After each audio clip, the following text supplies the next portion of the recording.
राम राम दोस्तों, मैं सिया आप सभी का स्वागत करती हूँ हमारे चैनल हरे राम में।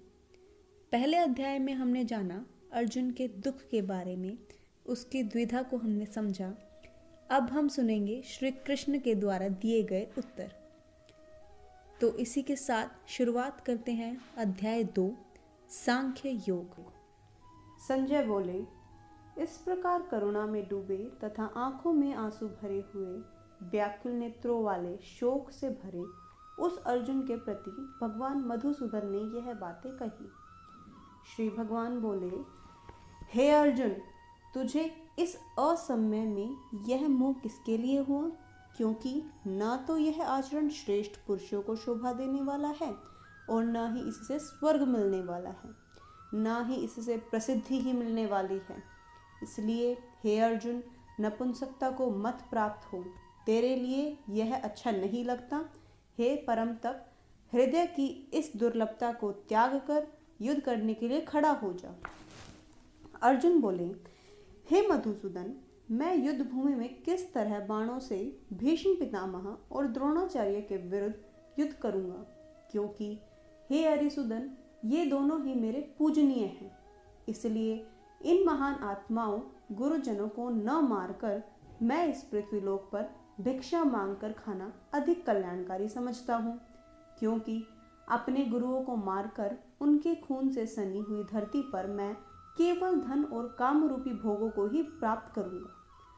हम तो यह भी नहीं जानते कि हमारे लिए युद्ध करना और न करना दोनों में से कौन सा निर्णय श्रेष्ठ कर है, अथवा उन्हें हम जीतेंगे या हमको वो जीतेंगे। जिसे मारकर हम जीवित भी नहीं रहना चाहते, वे हमारे अपने धृतराष्ट्र के पुत्र ही हमारे सामने युद्ध करने के लिए खड़े हैं। इसलिए कायरता के कारण उत्पन्न हुए दोष वाले स्वभाव वाला और धर्म के बारे में मोह को प्राप्त हुआ मैं आपसे पूछना चाहता हूँ कि जो साधन या जो कार्य आवश्यक कल्याण करने वाला हो उसे मुझे बताइए। क्योंकि मैं आपका शिष्य हूँ, इसलिए आपकी शरण में आया हूँ। आप मुझे शिक्षा दीजिए ताकि मेरे लिए जो उचित हो उसे मैं कर सकूं। क्योंकि इस लोक में बिना किसी बाधा के और धन धान्य से परिपूर्ण राज्य और देवताओं के स्वामी पद को पाकर भी मैं उस उपाय को नहीं देख पा रहा हूँ जो मेरी इंद्रियों को प्राप्त होने वाले शोक को दूर कर सके। संजय बोले, हे राजन, नींद पर विजय पाने वाले अर्जुन अंतर्यामी श्री कृष्ण महाराज से इस तरह कहकर फिर भी श्री गोविंद भगवान से युद्ध नहीं करूंगा, यह साफ शब्दों में कहकर चुप हो गए। हे भरतवंशी धृतराष्ट्र, अंतर्यामी श्री कृष्ण महाराज दोनों सेनाओं के बीच में खड़े शोक प्रकट करते हुए उस अर्जुन से हंसते हुए से बोले। श्री कृष्ण महाराज बोले, हे अर्जुन, तू शोक न करने वाले मनुष्य के लिए शोक करता है, विद्वानों जैसी बातें जरूर करता है, परंतु जिनकी मृत्यु हो गई है उनके लिए और जिनकी मृत्यु नहीं हुई है उनके लिए विद्वान मनुष्य शोक नहीं करते। न तो ऐसा ही है कि मैं किसी काल में नहीं था, तू नहीं था, अथवा ये राजा लोग नहीं थे, और न ही ऐसा है कि इसके आगे हम सब नहीं रहेंगे। जैसे जीवात्मा की इस शरीर में बालपन, जवानी और वृद्धावस्था होती है, वैसे ही अन्य शरीर की प्राप्ति होती है। उस बारे में धीर पुरुष मोहित नहीं होते। हे कुंती पुत्र अर्जुन, सर्दी गर्मी सुख दुख को देने वाले इंद्रियों और विषयों के संयोग को पैदा होने वाले, नष्ट होने वाले और अनित्य है। इसलिए हे भारत, तू इन सबको सहन कर। क्योंकि हे पुरुष श्रेष्ठ, दुख सुख को समान मानने वाले जिस धीर पुरुष को ये इंद्रिय और विषय भोग व्याकुल नहीं करते, वह मोक्ष पाने का अधिकारी होते हैं। झूठ का राज्य तो नहीं है और सत्य की भी कमी नहीं है। इस तरह इन दोनों का तत्वज्ञानी पुरुषों द्वारा जाना गया है। नाश रहित तो तू केवल एकमात्र उसको जान जिससे यह समस्त दृश्यमान जगत व्याप्त है। इस अविनाशी का नाश करने में कोई भी समर्थ नहीं है। इस नाश रहित अप्रेम्य नित्य स्वरूप जीवात्मा के ये समस्त शरीर नाशवान कहे गए हैं। इसलिए हे भरतवंशी अर्जुन, तू खड़ा हो और युद्ध कर। जो स्वयं को इस आत्मा को नष्ट करने वाला मानता है तथा जो इसको मरा हुआ समझता है, वे दोनों ही अज्ञानी हैं, क्योंकि यह आत्मा वास्तव में न तो किसी को मारती है और न ही किसी से मर सकती है। यह आत्मा किसी भी युग में न तो उत्पन्न होती है और न ही इसकी मृत्यु होती है, तथा न यह उत्पन्न होकर फिर होने वाली है, क्योंकि यह तो अजन्मी, नित्य, सनातन और पुरातन है। शरीर के नष्ट हो जाने पर भी यह नष्ट नहीं होती। हे प्रथापुत्र अर्जुन, जो भी ज्ञानी पुरुष इस आत्मा को नाश रहित, नित्य, अजन्मा और अव्यय जानता है, वह पुरुष कैसे किसी को मृत्यु करवा सकता है और कैसे किसको मार सकता है। जैसे मनुष्य पुराने वस्त्रों को त्याग कर दूसरे नए वस्त्रों को धारण करता है, वैसे ही यह जीवात्मा पुराने शरीर को त्याग कर कर दूसरे नए शरीर को प्राप्त करती है। इस आत्मा को शस्त्र काट नहीं सकता, आग जला नहीं सकती, पानी गला नहीं सकता, हवा सुखा नहीं सकती, क्योंकि यह आत्मा अछेद्य है, अर्थात इसे छेदा नहीं जा सकता। यह आत्मा अदाय यानी दुख, अक्लेद और निसंदेह अशून्य है, तथा यह आत्मा नित्य, सर्वव्यापी, अविचल, स्थिर रहने वाली और सनातन है। यह आत्मा अव्यक्त है, यह आत्मा अचिंत्य है और यह आत्मा विकार रहित कही जाती है। इसलिए हे अर्जुन, इस आत्मा को उपयुक्त तरह से जानकर तुझे इस तरह से शोक करना उचित नहीं है। लेकिन यदि तू फिर भी इस आत्मा को सदैव पैदा होने वाली और सदैव मृत्यु को प्राप्त होने वाली मानता है, तो भी हे महाबाहो, तू इस तरह शोक करने लायक नहीं है, क्योंकि इस मान्यता के अनुसार जो पैदा हुआ है उसकी मृत्यु निश्चित है और जिसकी मृत्यु हुई है उसका जन्म भी निश्चित है। इससे भी इस बिना उपाय वाले विषय में तू शोक करने योग्य नहीं है। हे अर्जुन, समस्त प्राणी जन्म से पहले अप्रकट अवस्था में थी और मृत्यु हो जाने के बाद भी अप्रकट हो जाने वाली हैं, केवल बीच में ही प्रकट होते हैं। फिर ऐसी दशा में क्या शोक करना उचित है? कोई एक महापुरुष ही इस आत्मा को आश्चर्य की तरह देखता है और वैसे ही दूसरा कोई महापुरुष इसके वास्तविक तत्व का आश्चर्य की तरह वर्णन करता है, तथा दूसरा कोई अधिकारी पुरुष ही इसे आश्चर्य की तरह सुनता है और कोई कोई तो सुनकर भी इसको जान नहीं पाते। हे अर्जुन, यह आत्मा सबके शरीर में सदैव ही रहती है। इस कारण समस्त प्राणियों के लिए तू शोक करने के लायक नहीं है।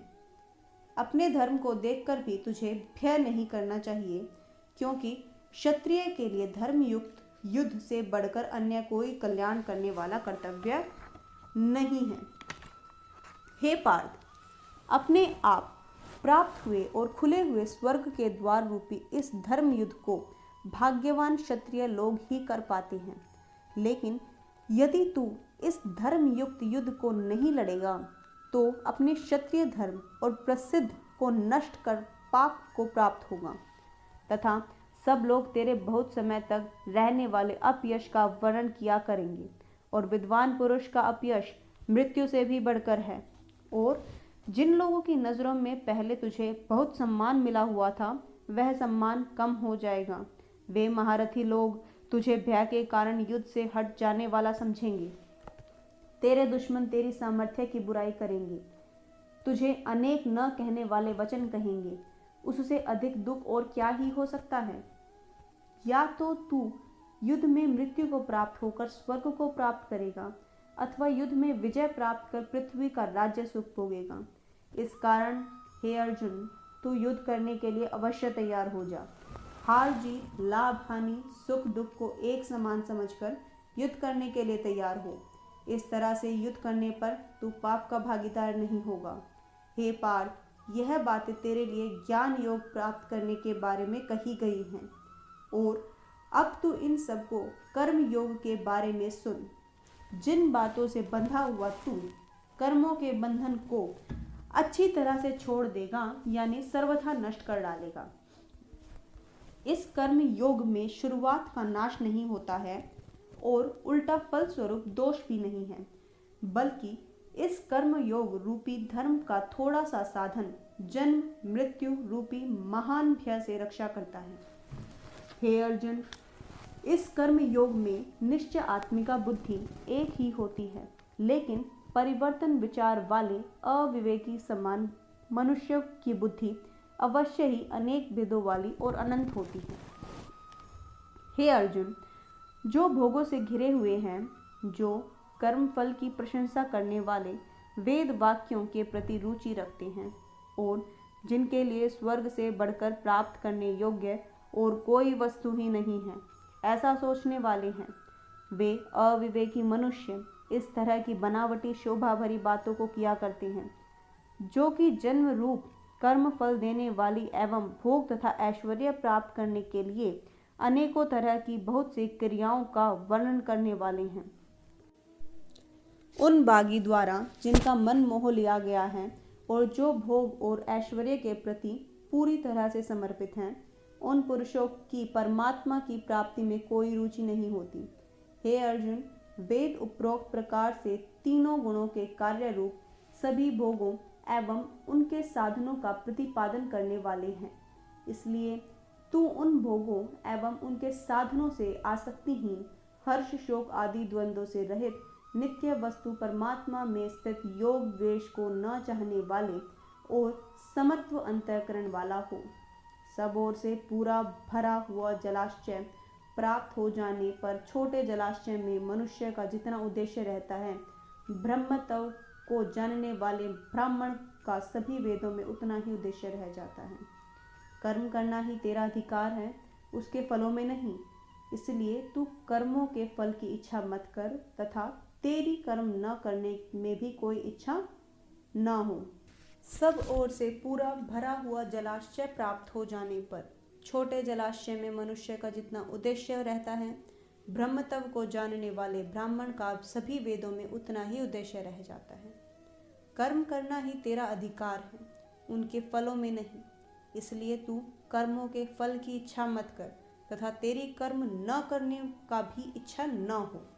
हे धनंजय, तू मोह को छोड़कर तथा प्राप्ति और अप्राप्ति के समान बुद्धि वाला होकर योग में स्थित हुआ कर्तव्य कर्मों को कर। समत्व ही योग कहलाता है। इस समत्व रूप बुद्धि बल के किए गए सकाम कर्म अत्यंत निम्न श्रेणी के होते हैं। इसलिए हे धनंजय, तू समान बुद्धि में ही अपनी रक्षा का उपाय तलाश कर, क्योंकि फल पाने की इच्छा रखने वाले अत्यंत दीन होते हैं। समान बुद्धि रखने वाले पुरुष पुण्य और पाप दोनों को ही इस संसार में छोड़ देते हैं, यानी उनसे मुक्त हो जाते हैं। इससे तू समत्व रूप योग को कर, क्योंकि कर्म बंधन से मुक्ति पाने का यही उपाय है। क्योंकि समान बुद्धि वाला ज्ञानी मनुष्य कर्मों से पैदा होने वाले फलों का मोह छोड़कर जन्म मृत्यु के बंधन से मुक्त होकर निर्विकार परम पद को प्राप्त करता है। जिस समय तेरी बुद्धि मोह रूपी दलदल से पार हो जाएगी, उस समय तू सुने हुए और सुनने में आने वाले इस लोक और परलोक संबंधी सभी भोगों से मुक्त हो जाएगा। तरह तरह की बातों को सुनने से चंचल हुई तेरी यह बुद्धि जब परमात्मा में अटल और स्थिर हो जाएगी, तब तू योग को प्राप्त हो जाएगा, अर्थात तेरा परमात्मा से नित्य संयोग हो जाएगा। अर्जुन बोले, हे केशव, समाधि अवस्था में परमात्मा को पाने वाले स्थिर बुद्धि पुरुष की पहचान क्या है? वह स्थिर बुद्धि पुरुष कैसे बोलता है, कैसे बैठता है, कैसे चलता है?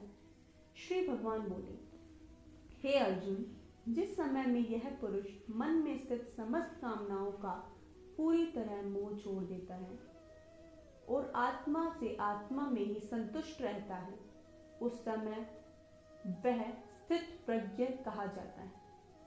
दुखों की प्राप्ति होने पर भी जिसके मन में कष्ट नहीं होता, सुखों को प्राप्त होने पर भी जो उनसे प्रसन्न नहीं होता, जिसके राग भय क्रोध का नाश हो जाता है, ऐसा मनुष्य स्थिर बुद्धि वाला कहा गया है।